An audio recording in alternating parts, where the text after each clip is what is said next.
Chapter 27. Mina Harker's Journal. 1st November.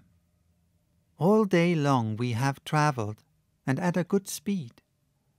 The horses seem to know that they are being kindly treated, for they go willingly their full stage at best speed.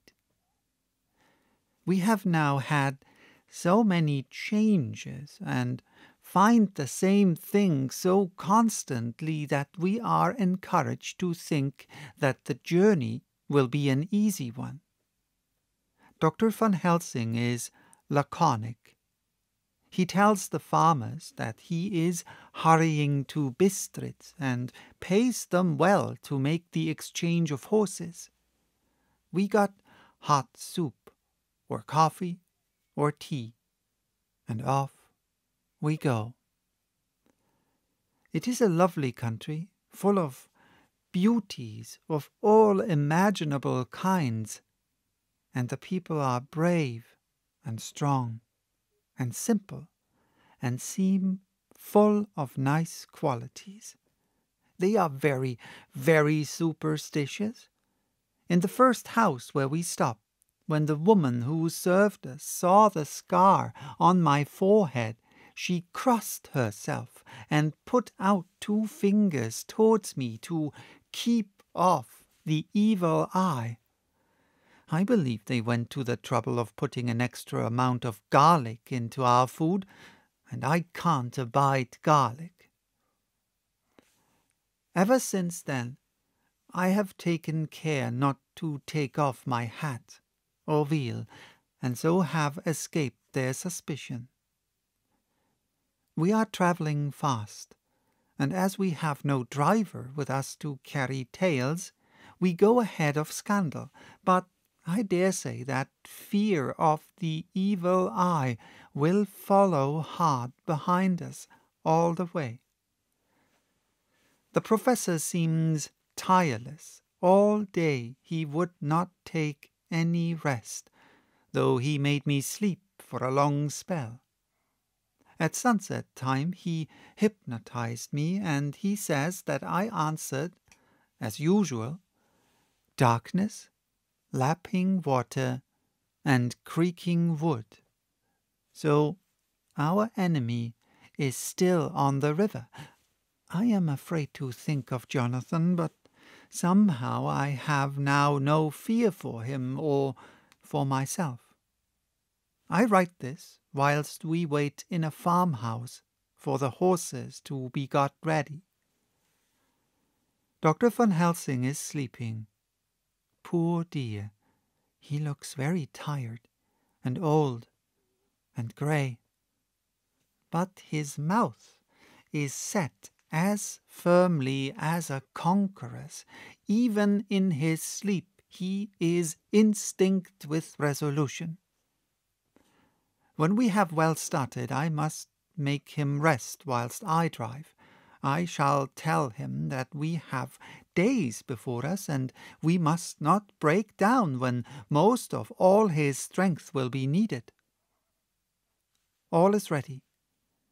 We are off shortly. 2nd November, morning. I was successful, and we took turns driving all night. Now the day is on us, bright, though cold. There is a strange heaviness in the air. I say heaviness for want of a better word. I mean that it oppresses us both.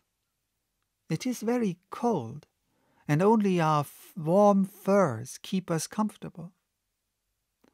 At dawn, Van Helsing hypnotized me. He says I answered darkness, creaking wood, and roaring water. So the river is changing as they ascend. I do hope that my darling will not run any chance of danger, more than need be. But we are in God's hand. 2nd November, night. all day long driving. The country gets wilder as we go, and the great spurs of the Carpathians, which at Veresti seemed so far from us and so low on the horizon, now seem to gather round us and tower in front. We both seem in good spirits. I think we make an effort each to cheer the other. In the doing so, we cheer ourselves.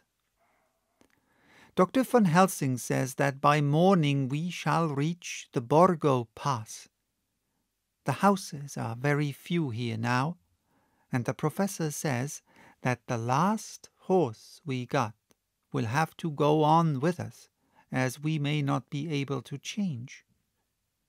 He got 2 in addition to the 2 we changed, so that now we have a rude 4 in hand. The dear horses are patient and good, and they give us no trouble. We are not worried with other travellers, and so even I can drive. We shall get to the pass in daylight. We do not want to arrive before, so we take it easy, and have each a long rest in turn. Oh, what will tomorrow bring to us? We go to seek the place where my poor darling suffered so much. God grant that we may be guided aright, and that he will deign to watch over my husband and those dear to us both, and who are in such deadly peril. As for me, I am not worthy in his sight. Alas, I am unclean to his eyes, and shall be until he may deign to let me stand forth in his sight as one of those who have not incurred his wrath.